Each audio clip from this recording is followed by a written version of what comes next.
Hey guys, I'm Shane from Motion Academy. Today we're gonna find a way to blur textures inside of Blender material nodes.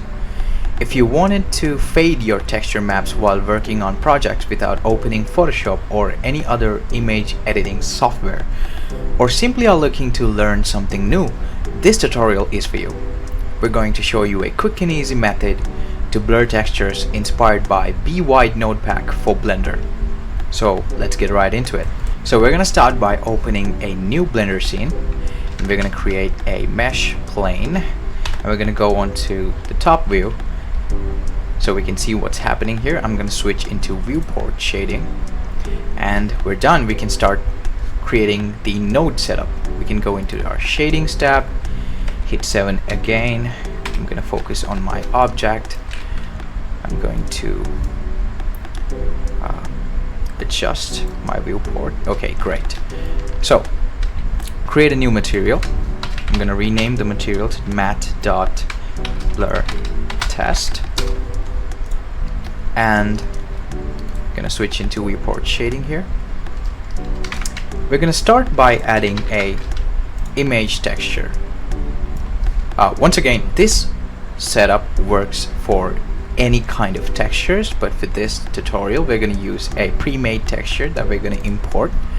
We're going to import a RGB test image, and as you can see, the image has loaded and ready to go. But I don't like the principal BSDF, so I'm going to go with a diffuse BSDF, because the diffuse BSDF does not have the specular and the reflection, so I can see it way better. Great. So make sure that you have Node Wrangler add-on enabled. It is available in any Blender version. If you go into Blender Preferences, Add-ons, and you select Node Wrangler, you can see the Node Wrangler add-on here, and you can activate it. Once it's activated, you can hit Ctrl T to get these two nodes. So everything we're going to do today is going to happen in between these two connections we see right here. So to get started, we're going to create a vector math node. Add it here. We're going to add a noise texture. I'm going to plug the color into the add input, and right away you can see something happening on our texture, and this is not a blur, I can say that for sure.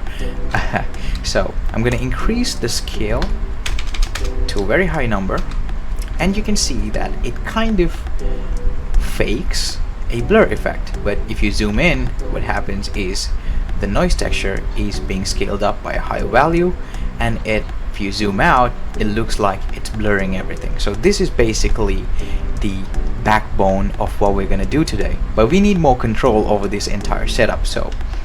And another thing that, if you notice, is that our positioning of our texture has been offsetted to a different location, because if I plug this out, the blacks are surrounding our three circles and the circles are in the middle, but if I plug this again, the blacks have come to the middle and everything is around it. This is not what we need. To reposition this, I'm going to add another vector math node right after our add node and set it to subtract.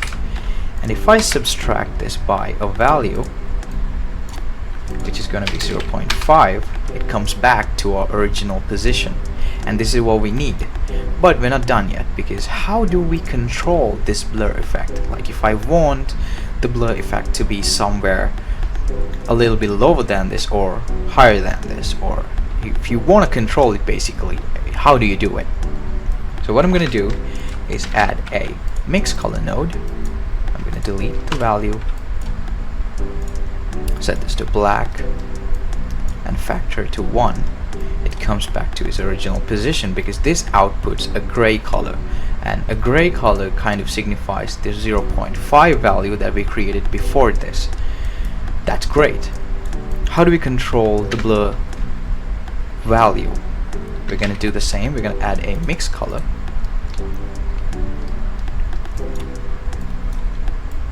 after the noise texture, and I'm gonna set this color to be black, because black signifies that the value is 0.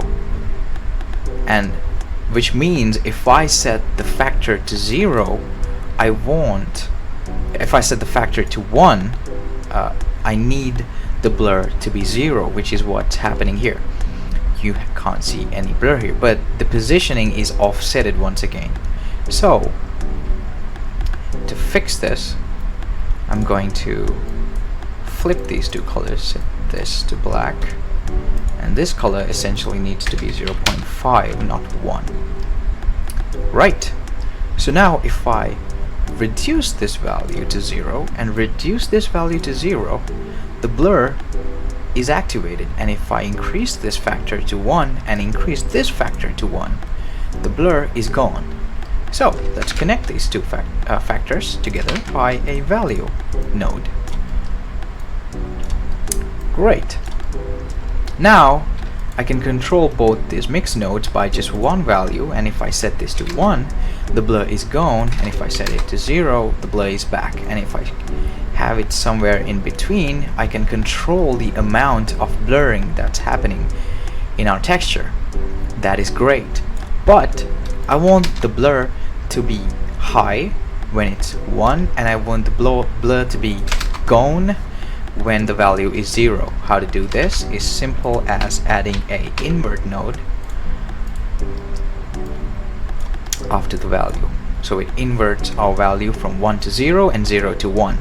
And if I set the value to 1, the blur is back, and if it's 0, the blur is gone. Great. So now let's group this entire thing by hitting Ctrl G, and you can see there's a group input and a group output, and we can plug this value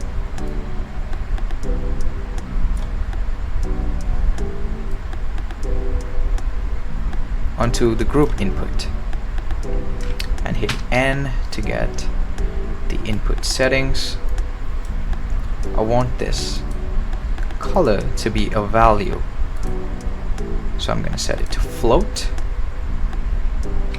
The minimum is going to be 0, maximum is 1, and I need the description to be factor.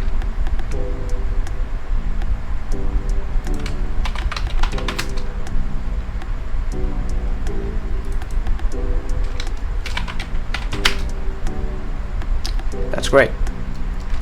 So I tap back to get out of the group, and you can see that we have one node that's controlling all of our blurring of the texture.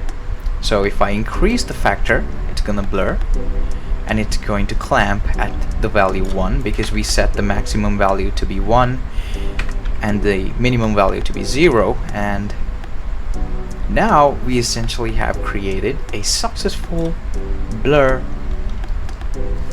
that we could use to any of our textures. This is great. Let's try another texture, black and white.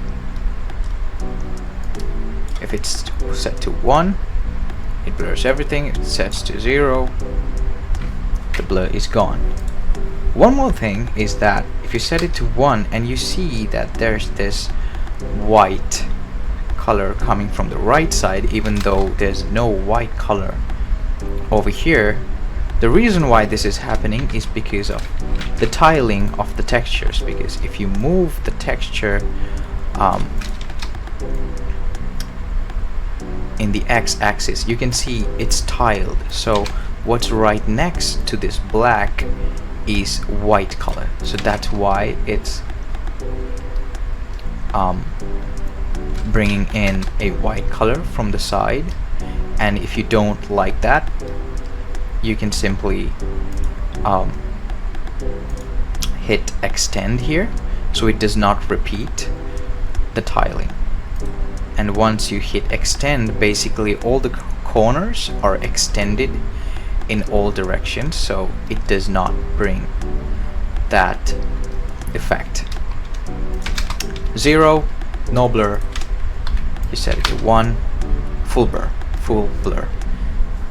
So